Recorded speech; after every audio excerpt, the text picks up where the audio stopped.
Welcome back to the High Class, an educational series designed to help you get the most out of your marijuana experience. Today, we're going to talk about using marijuana.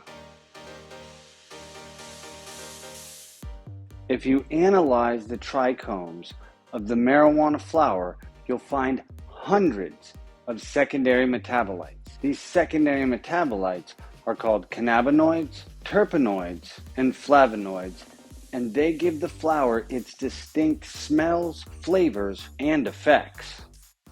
In the last lesson, we talked about cannabinoids. The cannabinoid found in the raw plant, THCA, is the chemical precursor to the psychoactive compound THC. Consuming THC creates intoxicating, euphoric effects, and historically, these effects are the reason that people use marijuana. THC is not a stimulant like caffeine or a depressant like alcohol. The stimulating or sedating effects that are specific to the different strains actually come from the secondary metabolites like the terpenes to create the strain-specific ups or downs. Medicinally, THC has been used as a pain reliever. It has also been used as a sedative. And over the last few decades, thanks to increasing scientific research, we've been able to find a plethora of other benefits associated with using marijuana. There's an enormous subculture related to using marijuana recreationally. Everything from movies to music. And that's because the high from marijuana is similar to the intoxication of being drunk, with a few distinct differences.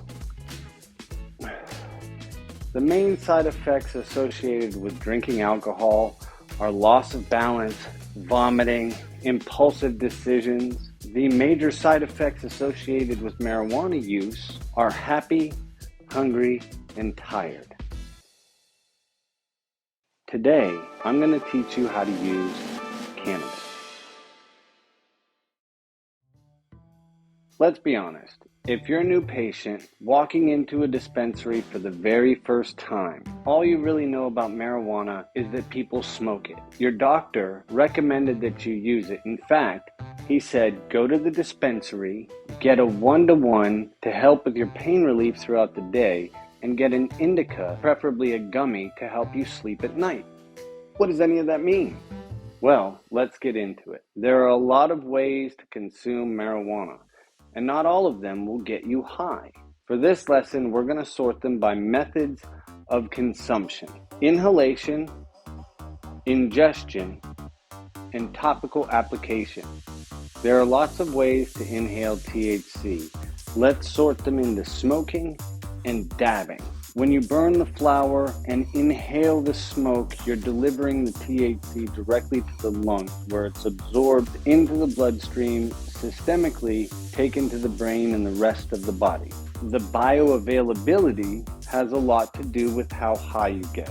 Bioavailability refers to the amount or the percentage of the drug that you actually receive systemically from your dose. So let's break that down. If you have a 1-gram joint that is at 20% THC and you smoke the whole thing, the bioavailability is anywhere from 10 to 35%, depending on a bunch of different variables. So from 200 milligrams from that one joint, you're getting anywhere from 20 to 70 milligrams of it systemically. The variables in the bioavailability have a lot to do with how much you take in, how long you hold it, how long you've been using marijuana. Long-term users have less CB1 receptors, so the bioavailability for them is lower, their tolerance is higher. Inexperienced or new users get a much higher percentage because they have a higher percentage of CB1 receptors. That's why it takes a lot less for them to get really high. When it comes to smoking the dried flower, there's a lot of different ways to do it.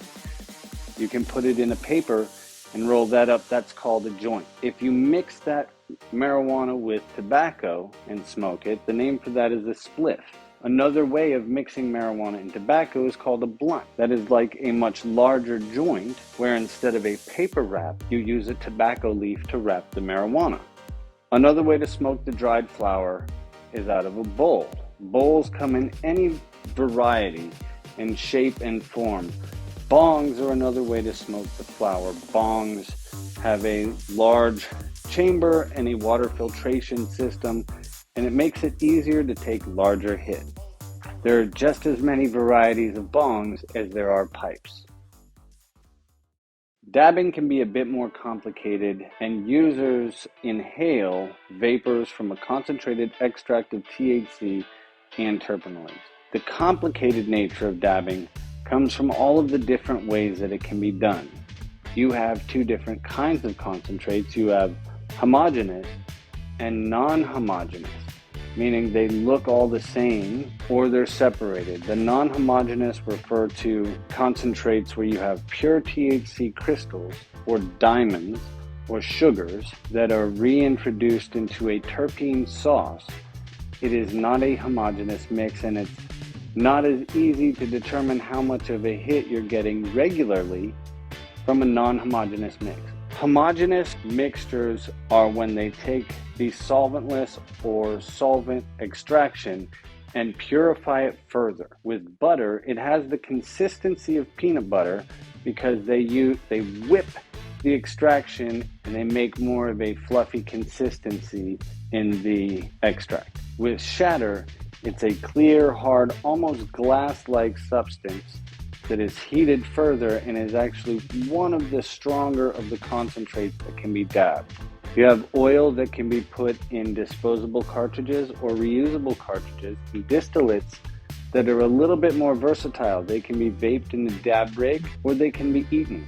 But they again are a concentrated extract that has been purified further into a distillate or a wax, a homogeneous mixture. Just like it sounds, a concentrate is a concentrated extract of THC and terpenoids. A smaller amount will do a lot more. You can get a much higher concentration of THC from dabbing than smoking the dried flower. Now let's talk about ingestion or edibles. When you consume marijuana, it has to go through what's called the first pass effect.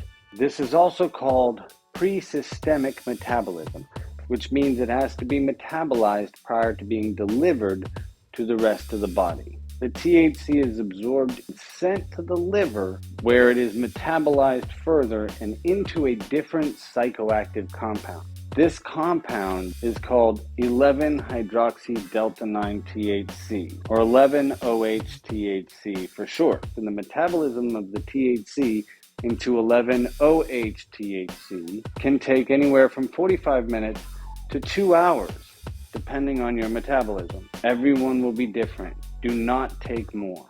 Important side note, the first time you take an edible, wait for the duration of the experience. Wait 6 hours before you dose again. Do not dose again in 45 minutes or an hour because you aren't feeling anything. That is a good way to have a bad experience. Allow yourself to ease into it. Every dispensary is going to have a variety of different edibles available. The most important thing to pay attention to is the milligrams per dose. 10 milligrams is a perfectly acceptable dose for the first time. Take it. Wait 6 hours to see how it affects you. Do not do this on a day where you have a lot of things to do.